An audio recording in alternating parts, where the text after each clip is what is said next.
We, the jury, unanimously found the state proved one or more aggravating factors. Each of us has considered whether one or more mitigating circumstances exist.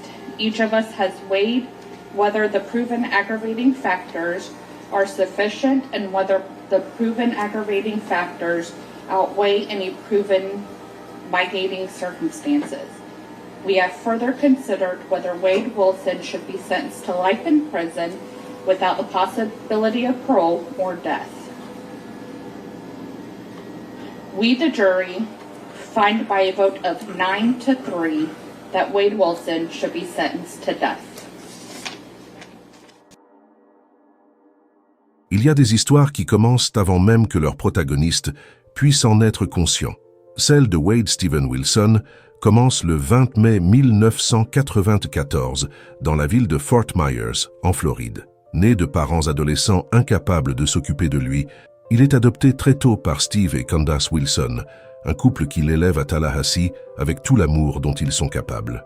Pendant les premières années, les Wilson décrivent un enfant curieux, attachant, apparemment bien dans sa peau.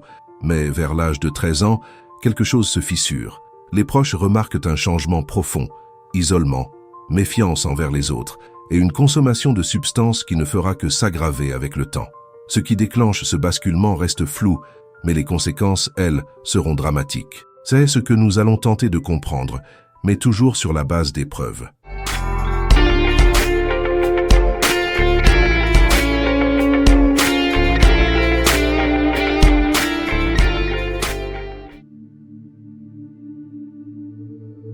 À l'école, Wade Wilson fréquente le Child's High School. Il accumule 4 commotions cérébrales au fil de sa jeunesse, dues à des accidents de sport et de voiture. Des scanners crâniens sont réalisés.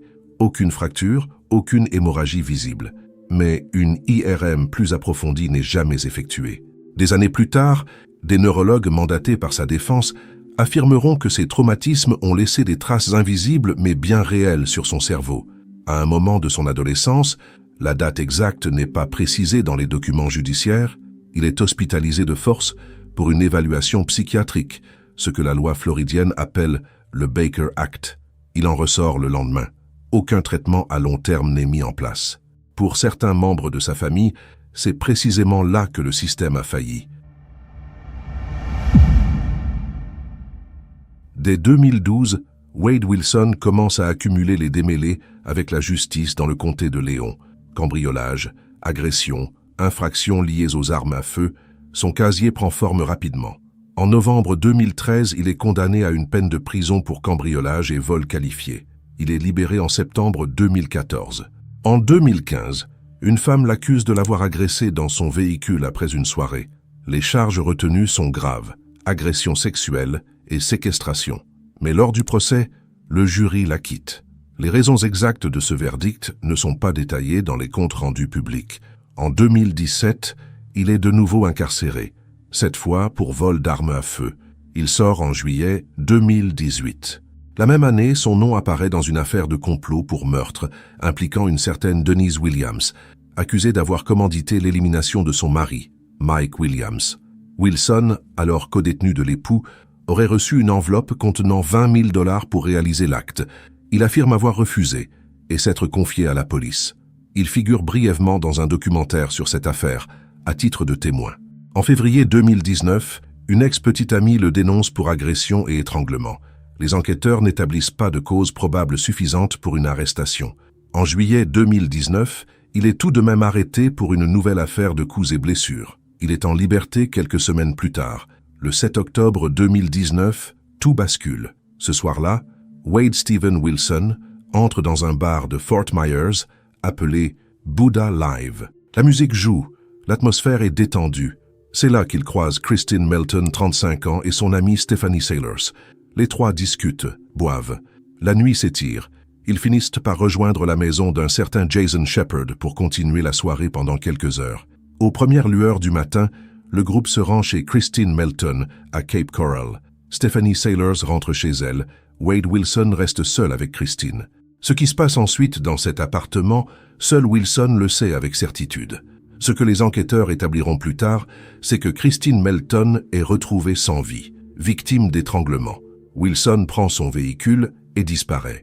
Quelques heures plus tard, dans un autre quartier, Diane Ruiz est signalée disparue. Diane a 43 ans. Elle est mère de 2 enfants et travaille comme barmaid.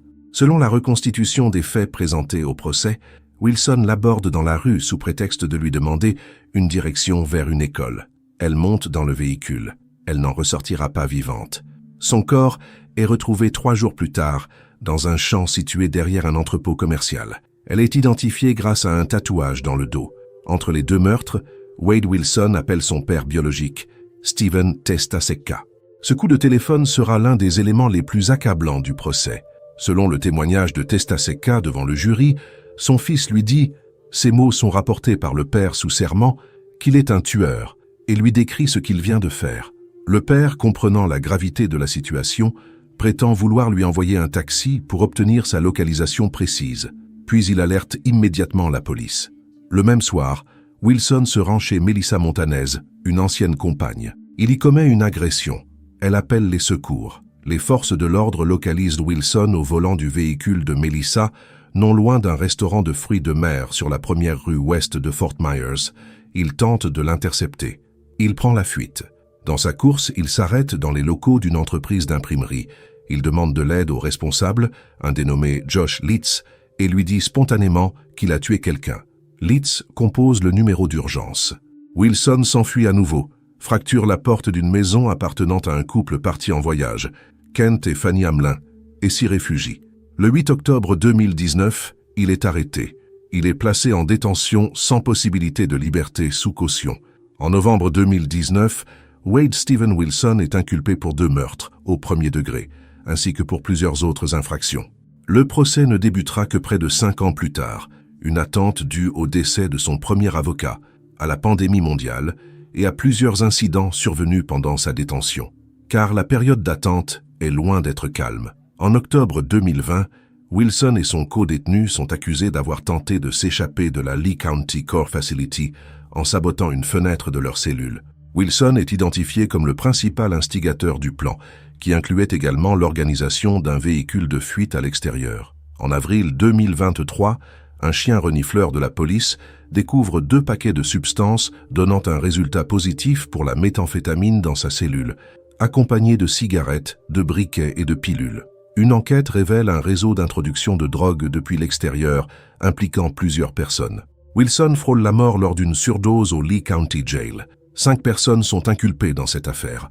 Wilson plaide finalement nolo contendere, soit l'équivalent d'une non-contestation des faits pour l'affaire de drogue, en échange d'un abandon des nouvelles charges liées à la tentative d'évasion. Il écope d'une amende et de 12 ans supplémentaires à purger de façon concomitante avec sa future condamnation. Pendant ces longues années d'incarcération préventive, quelque chose d'autre attire l'attention du public. Les tatouages. Wilson se fait ancrer le visage. Parmi les symboles choisis, une croix gammée sous l'œil droit et une autre plus grande sur le côté de la tête. Ces choix alimentent les débats sur sa personnalité, sans jamais apporter de réponse définitive sur ses convictions réelles. Son cas commence à circuler sur les réseaux sociaux. Son nom, identique à celui du personnage fictif de bande dessinée Marvel, le mercenaire masqué Wade Wilson alias Deadpool, attire une attention médiatique considérable. Les médias le surnomment le tueur Deadpool.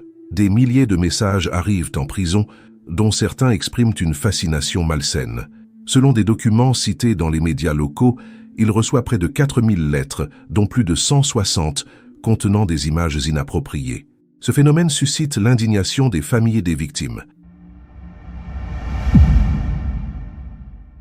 Le 10 juin 2024, le procès s'ouvre enfin à Cape Coral devant le juge Nicholas R. Thompson.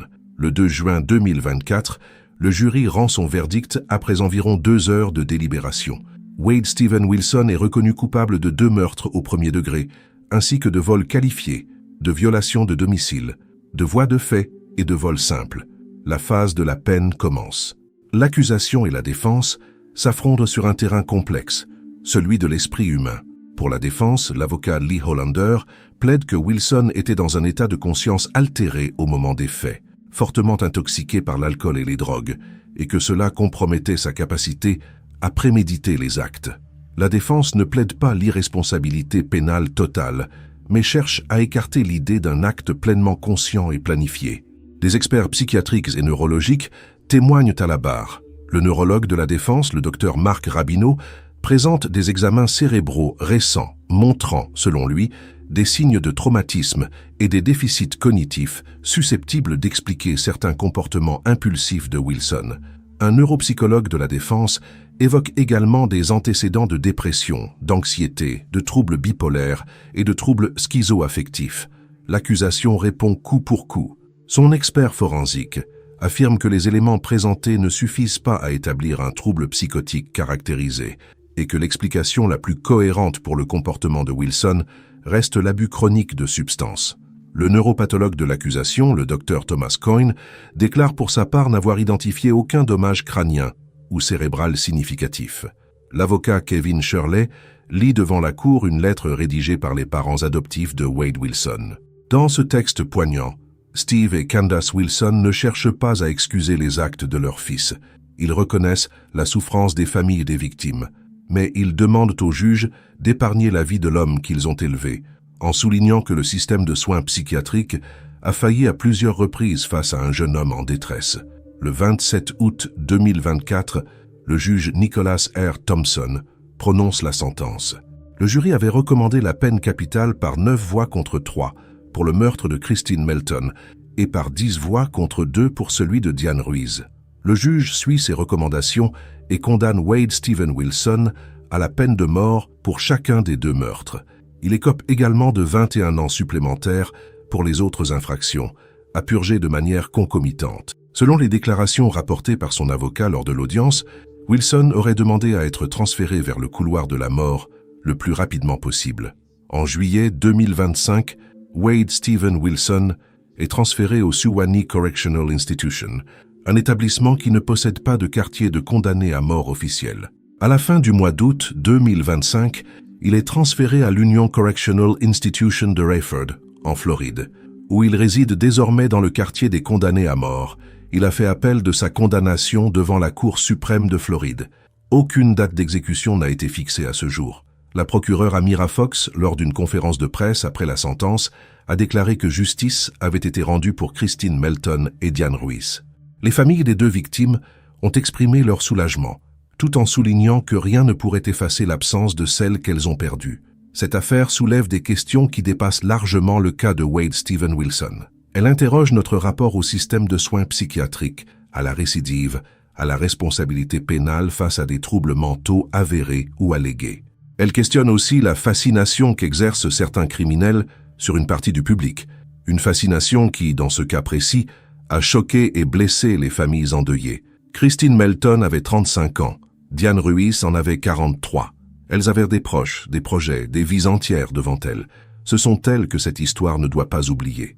Si cette affaire vous a interpellé, si vous avez des questions, des réactions, ou même un point de vue différent sur l'un des aspects de ce dossier, les circonstances atténuantes, le rôle du système psychiatrique ou la peine capitale elle-même, laissez votre commentaire ici. Chaque avis compte et ces échanges enrichissent vraiment la réflexion collective. Et si vous n'êtes pas encore abonné à cette chaîne, c'est le moment. Chaque semaine, de nouvelles affaires, racontées avec rigueur et profondeur. Un simple clic sur le bouton d'abonnement et vous ne manquez plus rien.